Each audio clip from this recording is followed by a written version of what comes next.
FM 89.1, Radio Universidad.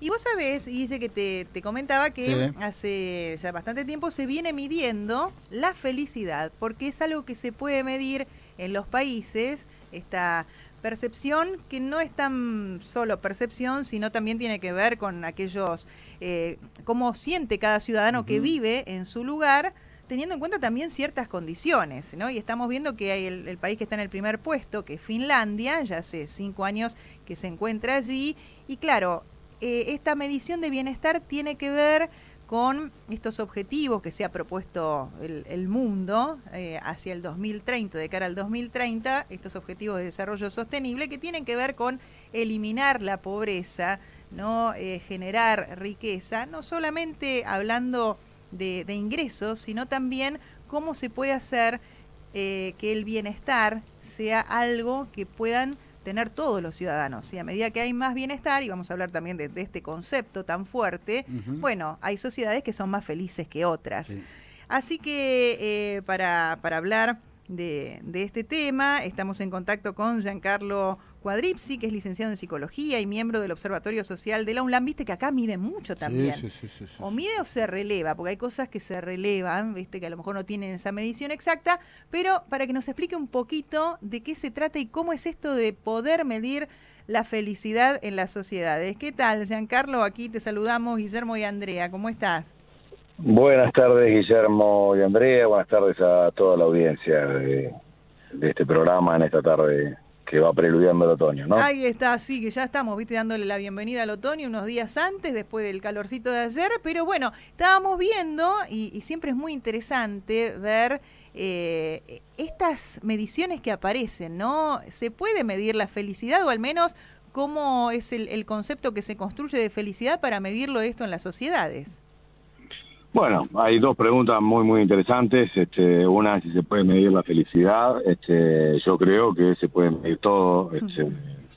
El asunto es con qué validez lo medimos. Sí. Digo, si efectivamente la medida representa lo que el objeto, la situación, la condición o el fenómeno que queremos medir efectivamente es, ¿no? Y si además midiendo eso en Finlandia y midiendo eso en Argentina y midiendo eso en Tailandia, efectivamente estamos midiendo lo mismo, ¿no?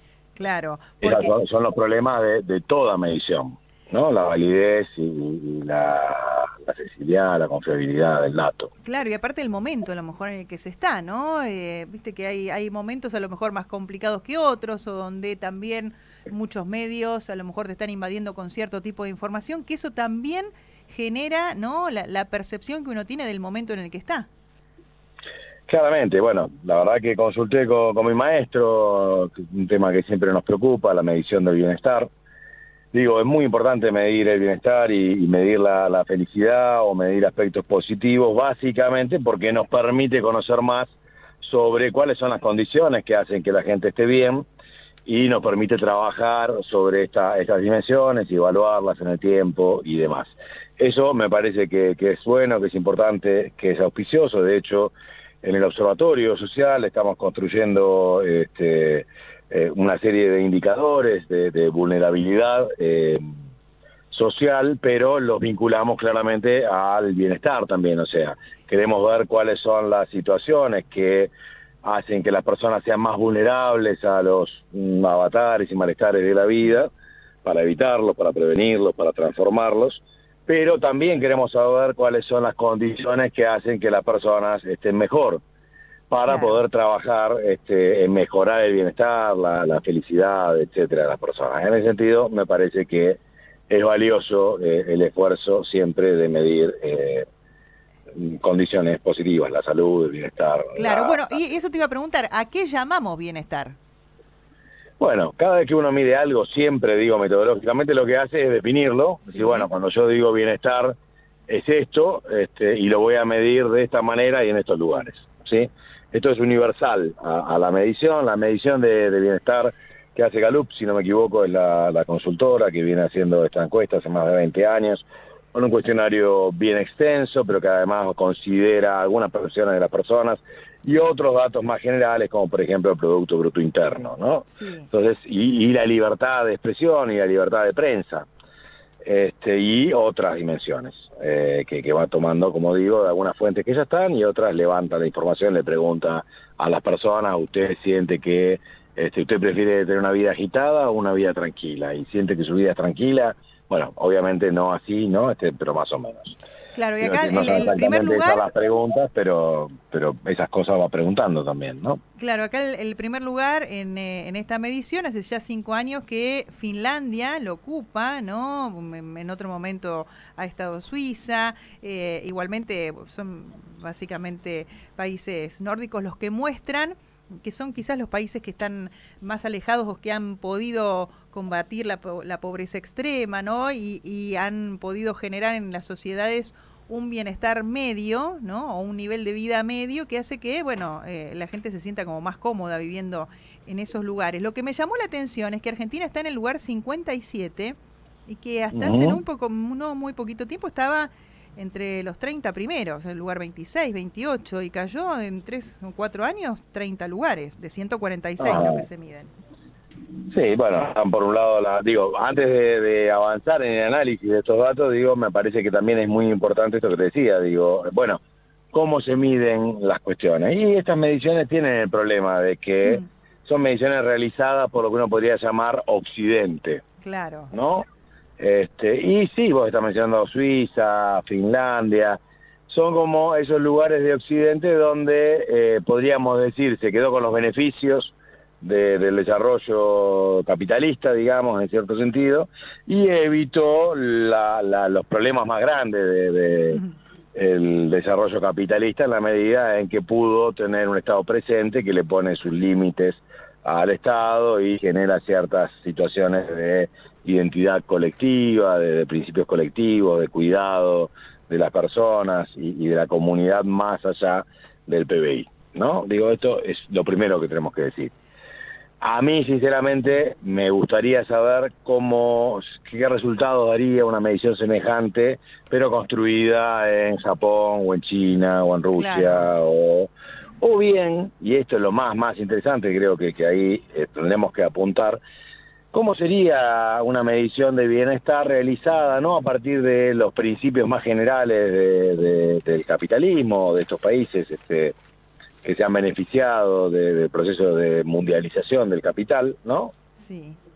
Sino medida a partir de nuestros principios, de nuestra América, digamos, de vivir bien, que tan claramente están desarrollados en los pueblos originarios y demás. Esa es la primera apreciación y que es metodológica, ¿no? Bueno, cómo construimos las cosas con las que medimos. Claro, porque esto, a ver, cuando uno lo lee como noticia, cuando te llega, ¿no?, en un medio de divulgación donde no tenés, viste, todos los datos para ver, ni nada de esto que estás explicando, y dices, estamos muy mal.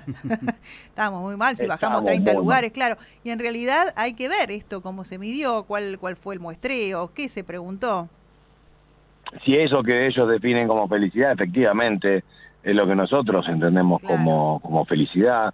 Si eso tiene que ver con cuestiones más propias de cada gobierno, ahí como dice la nota, los gobiernos harían bien en prestar atención a esto, o bien tiene que ver con cuestiones de dinámicas globales que exceden a los gobiernos y que en todo caso los tienen como servidores de intereses de corporaciones mucho más poderosas que los gobiernos nacionales, y no me refiero a los gobiernos nacionales de nuestra América, sino cualquier gobierno nacional, digamos, Estados Unidos, por ejemplo, que en este momento tiene bastante menos poder que cualquiera de las corporaciones grandes que están por ahí, ¿no? Entonces bueno, ¿quién construyó los instrumentos para medir? ¿Quién construyó la idea y de qué manera construyó esa idea? Eso lo tenemos que tener en cuenta. Otra cuestión es cómo, y esto me lo enseñó mi hija, ¿no?, cuando en algún momento se tomaron las pruebas PISA, sí, acá en Argentina, y dice, la primera que me tomaron no entendí muy bien qué estaba haciendo, porque a nosotros no nos toman multiple choice. Claro. No me dijo multiple choice, ¿no? No nos toman pruebas así. Ahora, la segunda, cuando yo había hecho alguna prueba así, ya me fue mejor. Quiero decir, muchas veces se toman evaluaciones y se prepara para responder bien y para que los resultados sean buenos en esas evaluaciones, ¿no? Esto también es interesante cuando uno tiene una evaluación de ese tipo para ver. Digo, quizás con otro tipo de evaluación nos den mejor los resultados. Y por último, digamos, ¿no? Cuando uno se pone a pensar en temas como libertad de prensa, por decir uno que me preocupa mucho en este tiempo, que es uno de los valores fundamentales, entiendo, de la República, del equilibrio de poderes y de las democracias liberales o capitalistas. Bueno, nada, quizás ahí estemos con algunos sesgos de medición muy importantes, digo, ¿no? Estemos convencidos que tenemos mucha libertad de prensa, sí, pero resulta que no es tan así. Claro, ¿no? estamos más direccionados con una agenda que se replica en los diferentes medios y no hay nada más, ¿no? Sociales, claro. Y otras formas que en las que, digo, se ha hecho evidente, digo, muchos países están muy preocupados por la vulnerabilidad que tiene la opinión pública a ser manipulada por ciertas expresiones, ¿no? Entonces, bueno, digo, ahí cómo impactó esta vulnerabilidad que tenemos ante cierta manipulación mediática en nuestra percepción de felicidad, ¿no? Esa es una de las preguntas que me hago y pienso en Jauretche, ¿no?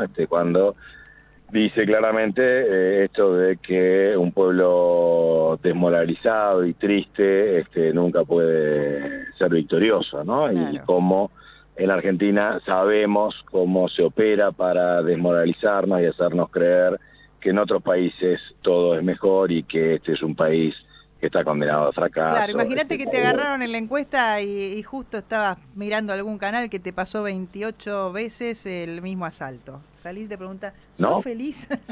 No, como si fuese lo único claro. que sucedió. Bueno, ahí tenemos una cuestión que me parece que es un sesgo importante en el resultado. Otro, claramente, es el Producto Bruto Interno. Uh-huh. Yo creo que medir el desarrollo de un país en relación a su Producto Bruto Interno es un error muy importante. Claro, que ya hace porque tiempo que podés tener un Producto Bruto Interno altísimo y una distribución de este Producto Bruto Interno malísima, ¿no? Sí. Sí, por eso viste que ya la medición de desarrollo humano, ya eso, si bien sigue siendo un factor importante, pero bueno, el tema es esa, la distribución, ¿sí? Así que, bueno, me parece interesante cuando tengan ahí ya como más armadito este índice también de bienestar que quieren tener acá en el observatorio, date una vueltita por acá, Giancarlo, ¿te parece? Exacto, vamos a compartirlo y bueno, destaco claramente la importancia de construir conocimientos situados donde lo que nosotros estamos evaluando sea efectivamente lo que a nuestra cultura, a nuestra identidad nacional, a nuestro país, a nuestra localidad, a nuestra tierra, digamos, le hace falta. Y tener cuidado cuando uno lee estas investigaciones a nivel global, siempre preguntarse cómo se construyó el instrumento, en base a qué concepciones ideológicas, digamos, y a qué intereses responde esta construcción, ¿no?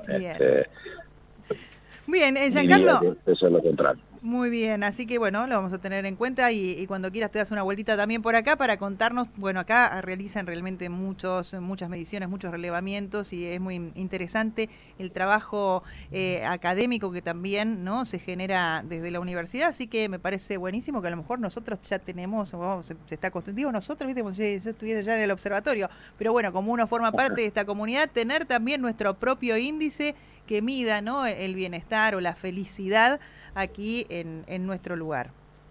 En eso estamos trabajando y me alegra contar con ustedes porque si nosotros trabajamos en esas cuestiones y solo queda en el ámbito académico, bueno, no va a ser muy transformador el asunto. Así es. Así que contamos con ustedes para entrar en la agenda social, política y mejorar un poco las condiciones de vida de la población. Cuando gusten, Giancarlo, te mandamos un abrazo y un abrazo a toda la gente que trabaja en el observatorio.